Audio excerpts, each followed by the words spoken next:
Кримсько-татарський активіст Різа Асанов ледь не поплатився життям за поїздку до полонених українських моряків у московське СІЗО Лефортово. Туди він возив зібрану в Криму допомогу.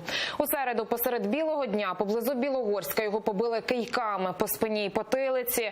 Коли чоловік прийшов до тями, двоє незнайомців пригрозили – це останнє попередження, і наступного разу він до тями не прийде.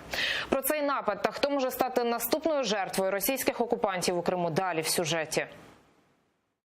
2 січня о 9:50 ранку. Неподалік Білогірська Різа Асанов знімає сюжет про відкриття окупантами траси Таврида. Пригадує, був тоді у навушниках, тому не одразу почув, як до нього підійшли двоє. Встиг помітити лише чорний кийок в руках у одного з них. Потім був удар у спину і в потилицю. Втрачає свідомість. Коли опритомнів, перше, що почув – це останнє попередження. Я тільки бачив ноги, 2 пари ног.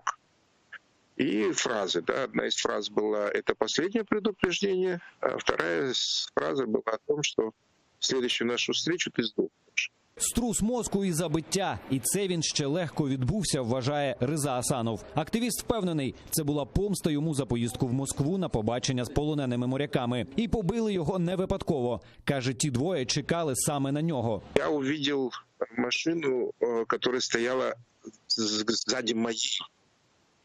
По машине меня не можно ошибиться, потому что у меня Бойсумаган написано на всю машину сзади. А это месяц за московский наш рандеву.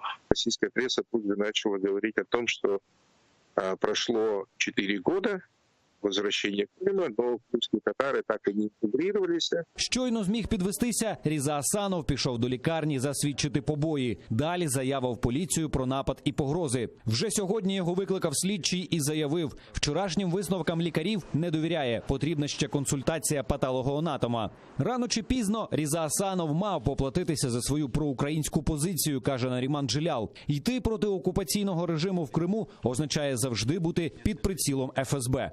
Любой активный человек в Крыму рано или поздно сталкивается с необходимостью беседовать с представителями силовых органов. Кому-то с обыском приходит, кому-то просто пока поговорить. Поэтому Риза Асанов в данном случае не исключение, а как раз-таки подтверждение правил. Вчорашній напад не злякав Різу Асанова. Він і далі ходитиме на всі судилища над кримськими татарами. Каже, кілька синців не змусять його мовчати про свавілля російських окупантів в українському Криму. Тарас Кобзар, Тетяна Сулій, Заман, АТР.